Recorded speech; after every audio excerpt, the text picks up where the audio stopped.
কোরআন হাদিস ছাড়া একটা কথাও বলবো না। নবীজির সাহাবী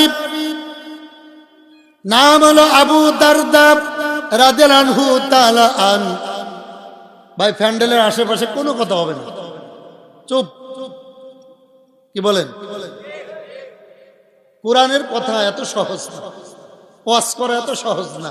লাইন যদি চ্যুত হয়ে যায় মাহফিল ভালো হবে না, ঠিক কিনা? জোরে কোন? কেউ উঠবেন না দয়া করে। কি কাকা, ডায়াবেটিস? 2 মিনিট টাইম দিলাম, নতুন নতুন, ঠিক নেই। আমি কুমিল্লা থেকে আসছি, আসলে আসছি খুলনা থেকে। আমার 4 দিনের সফর ছিল, ওইদিকে হুজুরে জানে, কথা বলছিলাম। আগামী দিন আবার যশোর শহরে মাহফিল, পরের দিন আবার কুমিল্লা, আর পরের দিন চাঁদপুর, আবার চলে আসবো আপনাকে বরিশাল, ভুলা, এই এওয়াজপুর মাদ্রাসা, অর্থাৎ আপনাদের চর ফেশন। কোথায়? 2 দিন মাহফিলে আমার এখানে, 29-30। তো নবীজির সাহাবী নাম হলো আবু দারদা। সবাই বলেন না কিন্তু।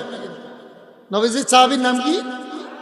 উনি মদিনা থেকে 600 কিলোমিটার 600 কিলোমিটার দূরে বসবাস করতেন। এই জায়গার নাম ছিল দামেস্ক। নাম কি? হাদিস শরীফ আসছে, সহিহ হাদিস। জোরে বলেন, নাম কি? সাহাবীর নাম আবু দারদা। আর মদিনা থেকে কত কিলোমিটার? 600।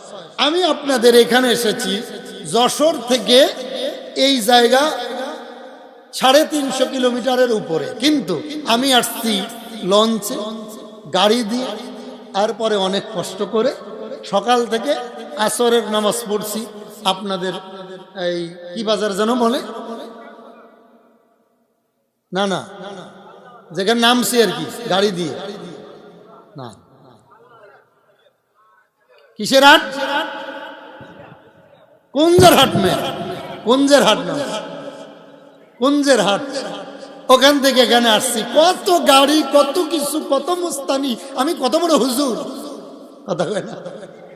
কিন্তু নবীজির সাহাবী মদিনা থেকে 600 মাইল দূর হেঁটে হেঁটে গিয়েছে। কারণ কি? উনি শুনেছে ওখানে একজন লোক আছে, তিনি কোরআন শেখায়। কি শেখায়? হাদিস শেখায়। মদিনা থেকে 600 মাইল দূর হেঁটে হেঁটে যে ডাক দিয়ে বলে, ও সাহাবী, নবীজির চাবি শোনো, আমি মদিনা থেকে 600 মাইল দূরে হেঁটে হেঁটে তোমার কাছে এসেছি।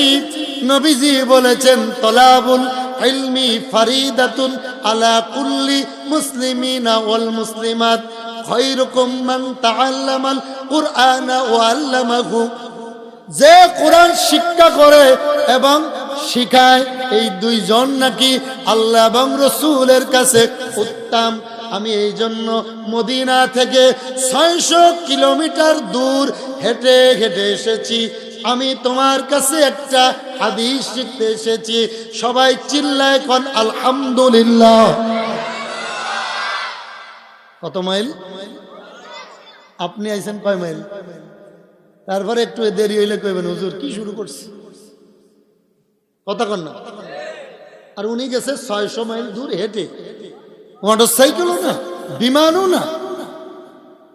আর আমি হুজুর যদি 600 মাইল দূর থেকে হেঁটে এই মাহফিলে আসতাম, আমার 1 কানীন জমিন আমার নামে লিখে দেওয়া লাগবে, কথা কয় না। এমন লাগে যে অবস্থা দেখিয়েন। আর নবীজির সাহাবী কত মাইল? 600 মাইল দূর। হুজুর বসে, নারায়ে তাকবীর। ভালো আছে? নবীজির সাহাবী ডাক দিয়ে বলে, ও নবীজির সাহাবী, আমার একটু ইলম শিখান, ইলম শিক্ষা করার জন্য এসেছি।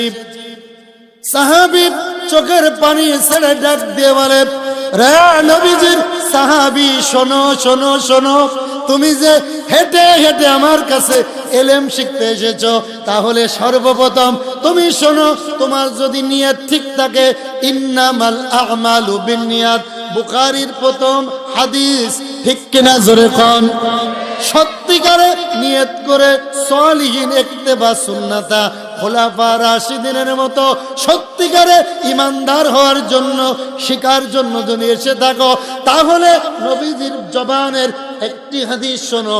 আমার নবীজি বলেছেন, যে লোকটা ইলম অর্জন করার জন্য ঘর থেকে বাইর হয়, মসজিদে, মাদ্রাসায়, মক্তবে শিকার জন্য ওয়াজ মাহফিলে যায়, আমার নবী বলেন সে কদম বাহির করার আগে আগে আমার মালিক তার জীবনের সগীরা গুনাহগুলো মাফ করে দেয়। জোরে কোন সুবহানাল্লাহ।